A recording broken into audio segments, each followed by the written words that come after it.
I know I haven't really discussed racing games here on the channel before, but the old Need for Speed games back during the PS2 and original Xbox era are still some of my favorite games. Customizing your car in Underground 2, running from the cops in the original Most Wanted,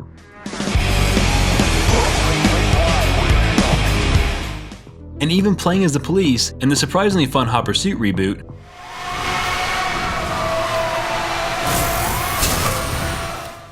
was all a ton of fun to do, and part of me still longs for that.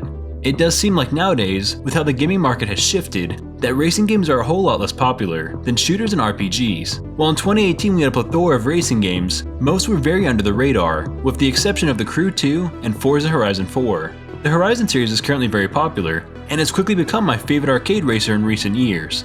With their massive worlds, huge car selection, great implementation of optional multiplayer, and of course, their incredible off-road playground.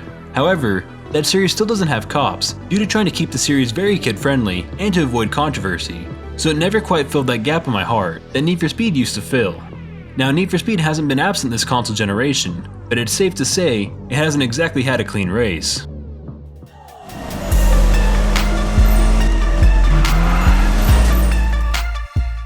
At the current moment, the Need for Speed games are really stuck in a rut. While Rivals was a decent launch title and was accepted as a decent entry by much of the community, the 2015 reboot, simply titled Need for Speed, made waves at E3 when it looked to return to form.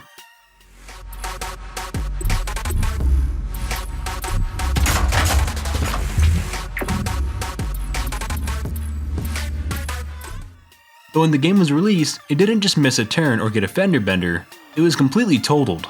Its cringy live-action cutscenes, lack of being able to go into the city, rubber banding AI, extreme limitations on handling, and several other missing features severely held the game back. Yes, it was a pretty game, and it was ever so close to photorealism, but graphics only go so far. Then 2 years later, its successor titled Need for Speed Payback was released.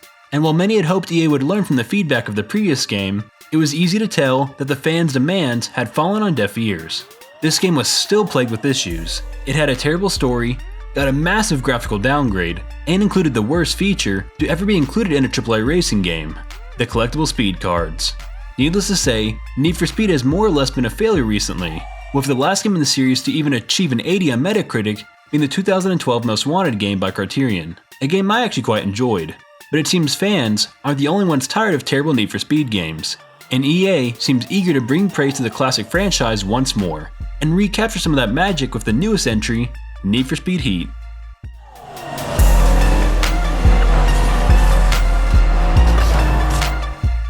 Unsurprisingly, the new game is not only dramatically different than Payback, but also seems to finally be drawing some inspirations from the earlier games that are loved by so many. First off, the dreaded speed cards are gone, and you no longer need them to upgrade your ride.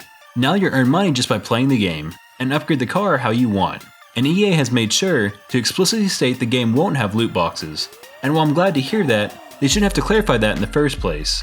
Moving on though, cars are also no longer separated by class. So now in Heat, any car can be tuned for drifting or for speed. And these two styles have also been separated far more, so that players can build the cars how they want.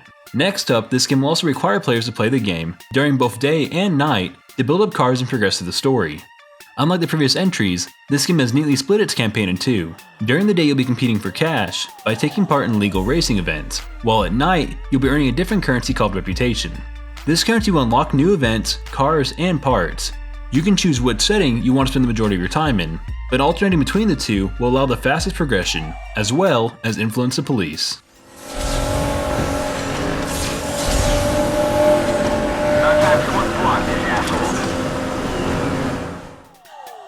During the day, cops are much more tame, and will only go after you if you bump into them or break the law in a significant way, allowing players to more easily complete side challenges and find collectibles while your car still bathes in the sun's heat. However, at night the cops are an entirely different beast. They are much more aggressive and will have a heat rating that rises as you take part in events at night and perform unsanctioned activities. The higher your heat rises, the larger and more advanced the cops' forces become, leading to rhino units and helicopters eventually being called in. If you're caught, then all your nightly earnings will be taken away, making the nighttime chases a high-risk, high-reward scenario, similar to the Dark Zone in The Division. Now, while I enjoyed ramming and destroying cops in the original Most Wanted, where your car was basically a tank and could only get stopped after getting boxed in, Here in Heat, you are no longer a hyper-fast fortress. Your car will have health, meaning it'll be up to you to decide when to fight and when to run.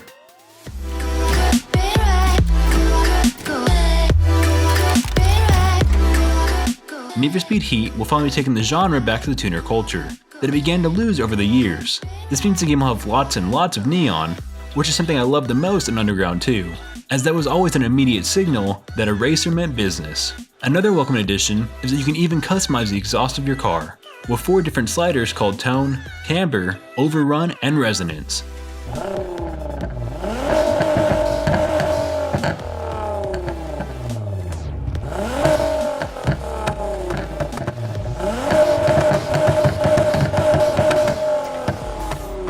This should allow you to make the car sound exactly how you want. Combining the sounds, neon, and exterior overhaul and visual customization, this game looks like it'll really satisfy our nostalgic Need for Speed itch.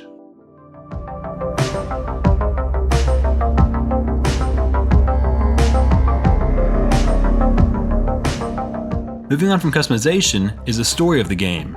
Now, Need for Speed has never really put the story at the forefront, and for me, this has been a good thing, as mostly the stories simply just serve to give all your rubber burning action some sense of meaning. In the previous entry, Payback tried to make the story something you might see in the new Fast and Furious movies, with big set pieces, explosions, and a ton of dialogue. But overall, this take on storytelling was poorly executed, and didn't fit with Need for Speed. Thankfully here in Heat, the developers have stated it'll be a pleasant story for car culture fans, and that street racing is at the core of it.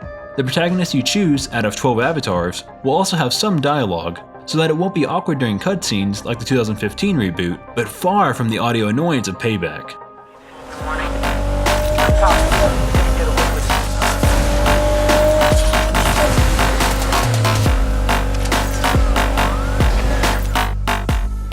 Overall, this game is shaping up to be amazing, and from the sounds and looks of everything that's been shown off about the game so far, I have some optimism that this game will finally be a Need for Speed game worthy of the franchise's legacy.